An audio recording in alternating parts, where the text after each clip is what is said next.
Hello सर्व कोठाळकरांच्या आणि सकल मराठा बांधवाच्या वतीनं हार्दिक हार्दिक असं स्वागत। त्यांच्या सोबत आलेले सर्व मराठा मावळा यांचे सुद्धा मी कोठाळ्याचे सकल मराठ्याच्या वतीनं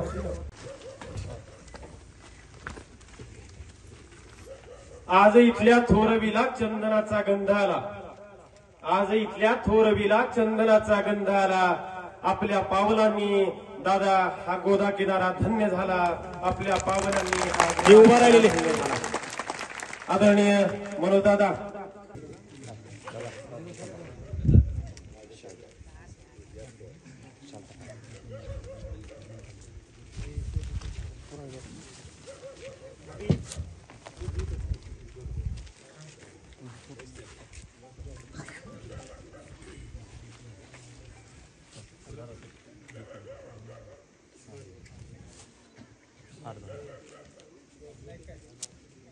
आदरणीय दादांचं सरपंच बाबाजी भालेकर हे स्वागत करीत आहेत। जे उभा आहेत